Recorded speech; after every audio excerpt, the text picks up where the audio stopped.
Welcome back to the deep dive. Today we're doing something pretty different. Usually when we examine this particular sector, the global cruise industry, we're looking at it through a consumer lens. Right. You know, the amenities, the destinations, the sort of standard travel industry metrics. The glossy brochure stuff. Which deck has the best sunset views or which ship has the biggest buffet? Exactly. But today we are stripping all of that away. We're heading straight past the bridge and walking directly into the boardroom because what we have today is a capital allocation intelligence briefing. Yeah, and the premise is, well, honestly, it's provocative. It is. Hmm. We are looking at a set of source documents known as the EURAN doctrine, specifically two core papers, Beyond the Flowing Resort and the Art Cruise Network. And the mission for this deep dive is to model a complete financial turnaround for this industry. Because the hook here, the primary thesis of these documents, is what they call the hidden capital leak. Right. And if you're a CEO, a CFO, or a strategy officer listening to this right now, that phrase should terrify you. It absolutely should. Because the argument is that the world's largest cruise groups are hemorrhaging potential value. They are building these incredible engineering marvels, floating cities that cost over $1 billion to construct, but they are operating them as experiential commodities. And in any capital-intensive business, commodity is a dirty word. It's the worst word. If your product is a commodity, you have zero pricing power. You are entirely interchangeable with your competitor. And when that happens, you fight a war on price. Which is where margins go to die. Exactly. You At start best. discounting and you completely erode whatever brand equity you had left. Yep. So we need to set the tone right now. We are banning the word vacation from this dump dive. No tourism language. None. We aren't talking about fun. We are talking about EBITDA implications. Yeah. We're talking about revenue density, asset utilization, and competitive asymmetry. So let's open up the map. Phase one of our analysis, based on the EURAN doctrine, is the capital inefficiency map.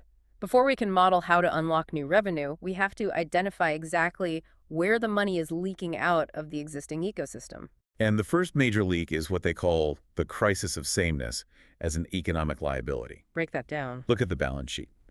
A modern megaship is a massive CapEx event, $500 million to $1.5 billion per vessel.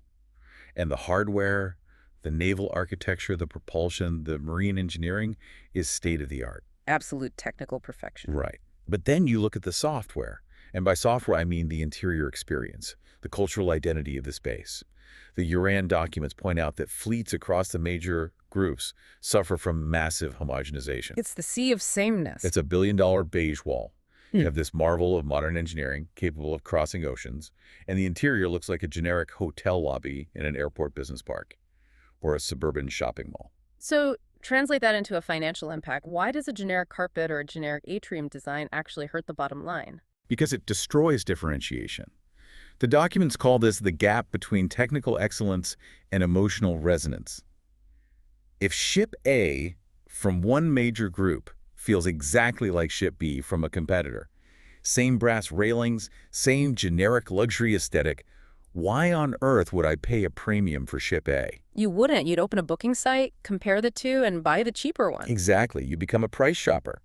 The ship itself becomes an interchangeable container. It creates no intrinsic value. It's just a delivery mechanism for a Caribbean itinerary. That's a massive misalignment of capital. You're deploying $1 billion in hard assets, but you're drastically underinvesting in the actual identity that generates your margin. It's like building a Ferrari engine and wrapping it in a minivan body. You've wasted the hardware. And that leads directly to the second inefficiency on the map, which is the fragmentation penalty. Yeah, I wanted to dig into this because this explains that bizarre, jarring feeling you get on these massive ships, the operational silos. This is a systemic structural issue in the way the industry builds its assets. You have one external agency designing the steakhouse. You have a completely different team designing the main theater. Another team is on the pool deck, and someone else is doing the retail promenade. And they're not talking to each other. They might coordinate on the HVAC and the plumbing, but they are absolutely not coordinating on narrative. There is no central soul to the space. So you end up with these hyper-fragmented zones. Right. You walk out of a restaurant that's trying to be a moody 1920s speakeasy, and you immediately step into a neon-lit, futuristic retail corridor, and then you turn a corner and you're in a casino that looks like a 1990s Vegas fever dream. It's cognitive whiplash. Yeah. But again, tying this back to the economics, how does that aesthetic clash actually reduce revenue? Because fragmentation breaks guest engagement. If the environment lacks a coherent narrative thread, the human brain stops trying to process it as a cohesive world. The guest drops their suspension of disbelief. They realize they're just walking through a disjointed collection of rooms. They become a passive observer rather than an immersed participant. Exactly. And passive guests spend less money. If I don't feel immersed in an atmosphere, I don't linger. I go back to my cabin or I sit on a deck chair and do nothing. Contrast that with a high-end land resort where every single detail, the scent, the lighting, the textures, reinforces one singular story. In those environments, you let your guard down, you linger, and your wallet opens naturally. And the industry knows this is a problem, right? The guests are getting bored, so the cruise lines try to fix it with the spectacle trap. Yeah, the bread and circuses approach.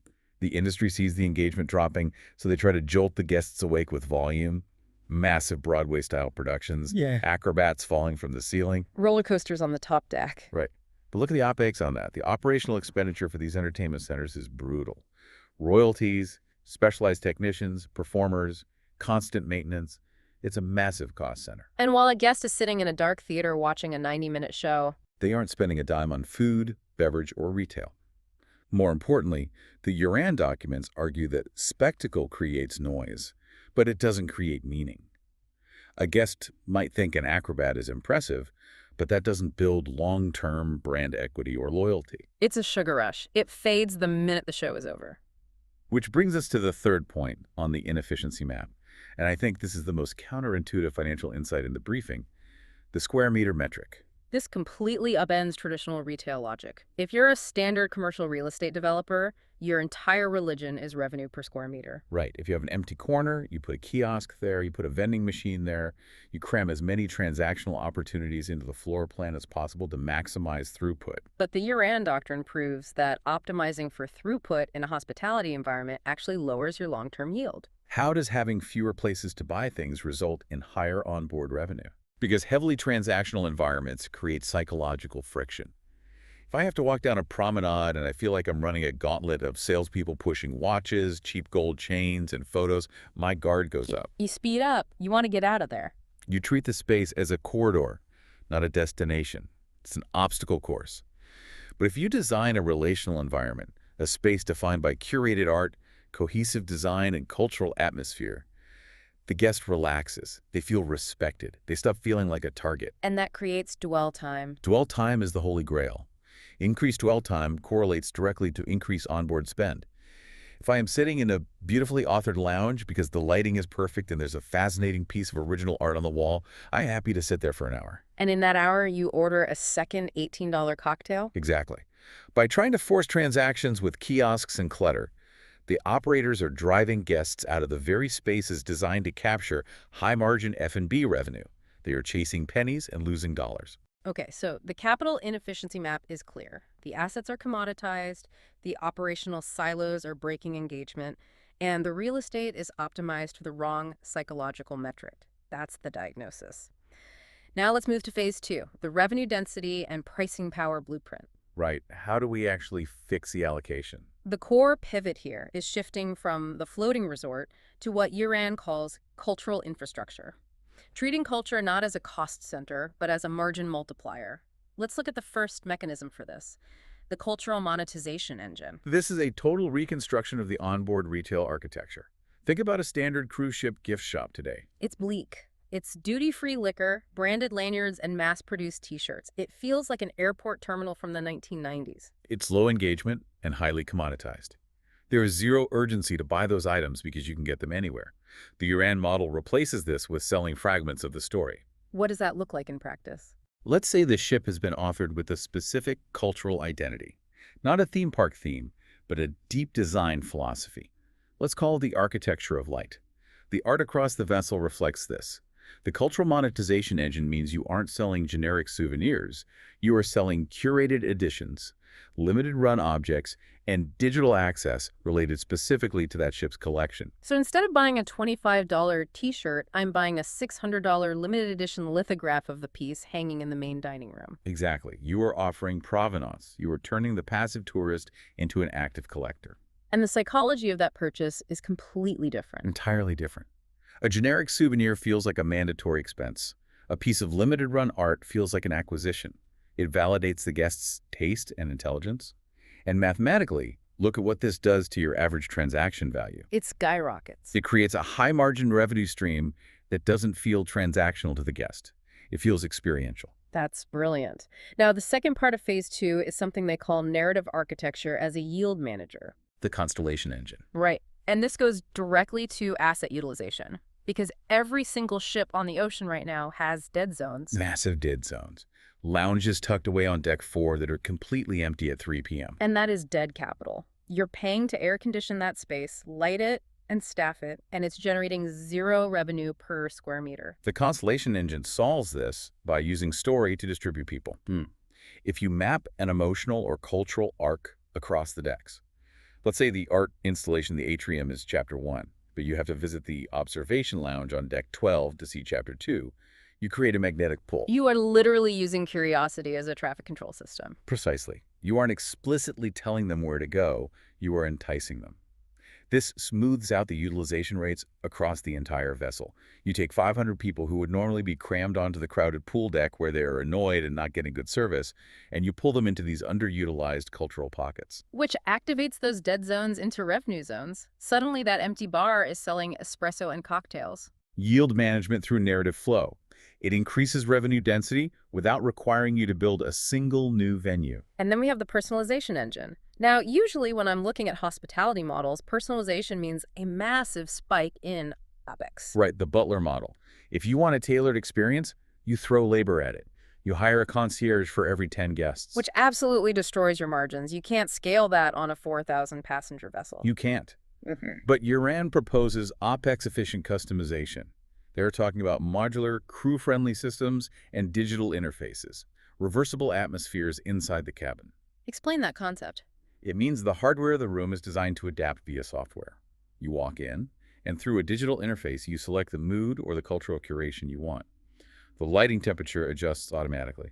The digital art frames on the walls shift to a curated collection you selected before boarding. So the room mirrors my specific aesthetic preferences, but no crew member had to physically enter the room to change the decor. Exactly. The financial payoff here is huge. You achieve a massive pricing premium. Guests will pay significantly more, sometimes a 20 or 30% premium, for a cabin that feels authored specifically for them. But you haven't increased your variable labor costs to deliver it. Right. You get the margin of a luxury suite experience with the operational efficiency of a mass-market cabin. Okay, so phase 2 has completely rewritten the onboard revenue architecture. We have high-margin retail, narrative-driven yield management, and OpEx-free personalization. Now let's hit phase 3, the competitive asymmetry analysis. This is where we look at the broader industry battlefield, and right now the industry is trapped in the amenities arms race. Which is incredibly visible. Every time a new ship launches, the press release is all about the hardware. The longest water slide, the first go-kart track at sea, the biggest indoor skydiving tube. It's a CapEx treadmill, Yeah. and it's a terrifying position for a CFO to be in. First, because amenities are wildly capital intensive. You were spending tens of millions of dollars to bolt a roller coaster onto a ship. Second, they have terrible operational implications. They add massive topside weight, which requires more ballast, which increases drag and drives up your heavy fuel oil consumption for the next 30 years. Right, which completely torpedoes your ESG goals and your operating margins. And third, and most importantly, amenities are completely replicable. There is no structural moat. If you build a 200-foot water slide, your competitor will build a 250-foot water slide 6 months later. Your competitive advantage has a half-life of about a year. Exactly. But the EURAN doctrine counters this with authorship. Authorship cannot be copied. If your ship possesses a distinct, deeply researched cultural soul, a unique intellectual property, your competitor cannot just replicate it with more steel.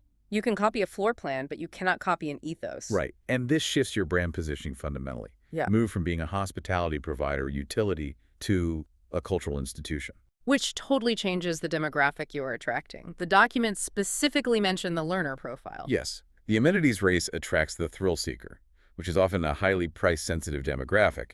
They go where the slides are biggest and the drink packages are cheapest. It's a volume game. But the learner profile, the guest looking for cultural enrichment, for meaning, for art, that demographic has much higher disposable income and is significantly less price-sensitive.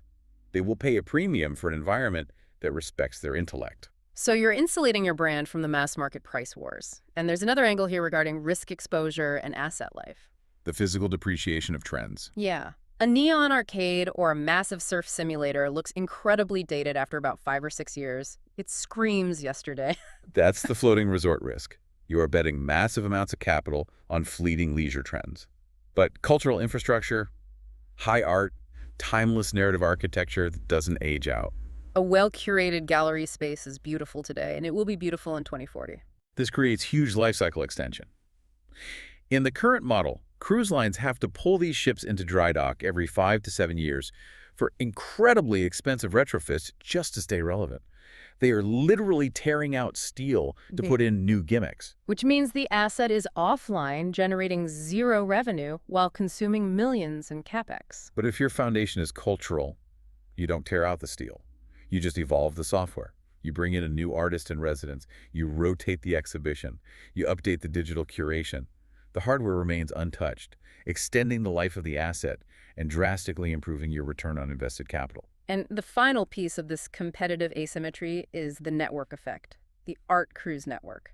Right, because we aren't just talking about fixing one ship. We're talking about a fleet strategy. How does that work across multiple vessels? By creating a vertical identity for the brand, if you connect the vessels through shared cultural ecosystems, like an onboard art index or a global art prize sponsored by the cruise line, you create massive reputational leverage. So if I sail on ship A and I am blown away by the depth of the curation and the intellectual rigor of the space, I inherently trust ship B, even if the specific theme is different. Exactly. It creates brand stickiness. Hmm. You've earned their trust as an author. And externally, this generates tremendous soft power. You stop having to spend millions on performance marketing just to acquire customers because you are getting covered in architectural digests, art journals, and global media as a cultural destination. It drastically lowers your customer acquisition costs. It does. It's a structural advantage that the amenity chasers simply cannot match. Okay, so the financial logic is bulletproof. The competitive positioning is clear. But we have to talk about reality. We have to talk about phase 4, strategic sequencing and operational feasibility. Because an executive listening to this is going to say, this sounds great in a boardroom, but ships are incredibly complex, highly regulated marine environments. You can't just slap a museum onto deck 5. And they are absolutely right to be skeptical. Execution is everything. The EURAN documents lay out a very specific proprietary path to prevent this from turning into an operational disaster. Walk us through the sequence. It starts with phases 1 and 2, the diagnostic and concept. Right, and this is where most cruise lines fail immediately. They jump straight to interior decoration. They pick out carpets and chairs. The EURAN doctrine demands a strategic diagnosis of the asset first. Cultural identity mapping. What is the fundamental thesis of this billion-dollar asset? You have to know what the story is before you buy the paint. Exactly. Then you move into phases 3 and 4, which is spatial translation. This is where they develop prototypes. The documents refer to beige and black-white editions. These are essentially wireframes. You are testing the design language and ensuring it integrates with the naval architecture before you commit to fleet-wide scaling. And speaking of naval architecture, we have to talk about the no disruption rule. This is non-negotiable. Any cultural intervention must be entirely compliant with marine safety, weight distribution, and fire codes. It's not just hanging a painting, it's marine-grade engineering. Right. The materials have to endure constant salt air exposure, vibrations from the engines, and structural flexing. And they cannot obstruct evacuation routes. This requires deep integration with the shipyard from day one, not as an afterthought. I also want to touch on the crew workflow. Because if you put all this beautiful, high-end art and complex digital infrastructure on the ship, and it makes the housekeeping staff's job twice as hard. It will fail spectacularly. If the crew is stressed, the service level plummets, and the entire luxury positioning collapses. So how does the doctrine solve that? Through what they call the bridges system. The cultural design must actively streamline operations. I mentioned this earlier with the Constellation engine. If the architecture naturally herds people to the right places at the right times, you relieve pressure on the crew. The space manages the crowd so the staff doesn't have to. Exactly. If a guest can intuitively navigate the space because the narrative design makes sense, they aren't stopping a waiter every 5 minutes to ask for directions. It's a force multiplier for crew efficiency. And at the center of all of this, the physical anchor on the ship is what they call the art center, the nucleus. Yes. You need a central processing unit for the ship's identity. It's not just a gallery where you lock up paintings. It is an active, dynamic space. It's where the curators operate. It's where the high-margin limited editions are sold. It's where the lectures and deep dive programming happen. It's the physical proof of concept. It is. For a CEO walking the deck or an investor doing a site visit, the Art Center is the tangible manifestation of the strategy. It signals to everyone, the guests, the crew, and the market, that the brand has evolved from a volume player to a value player. Which brings us perfectly to the outro, the boardroom summary. If you are sitting across from the executive committee right now, distilling this entire briefing down into 3 decision-forcing bullets, what are they? Bullet 1. Culture is infrastructure. It is not an OpEx line item for decoration. It is the only structural solution to the sea of sameness. It stops the capital leak caused by commoditization. Bullet 2. Narrative is revenue. It drives revenue density, it maximizes dwell time, and it unlocks pricing power. By treating the ship as an authored environment, you extract exponentially more value per square meter than you ever could with transactional kiosks. And bullet 3. Authorship is the ultimate moat. It creates a completely non-replicable competitive advantage. While your competitors are stuck on a CapEx treadmill building heavier and more expensive water slides, you are building an appreciating cultural asset that extends the life cycle of your fleet and attracts a higher yield demographic. It's a fundamental fork in the road for the industry. It really is. The current trajectory, the amenities arms race, is a path of diminishing returns. You will eventually run out of deck space, you will run out of fuel efficiency, and you will run out of margins. The provocation from the source material is perfect to close on. It asks the executive directly, are you managing a floating hotel, or are you ready to authorize a moving cultural city? That is the multi-billion-dollar question. The transition from volume to value is sitting right there, and the vehicle to execute it is the EURAN doctrine. A completely different way to look at a billion-dollar asset. We've gone way beyond the floating resort today. We really have. It's a master class in capital discipline. For everyone listening, take those numbers back to your strategy teams, evaluate your fleet's revenue density, and ask yourself if you're optimizing for the right metrics. That is it for this deep dive. Thank you for joining us.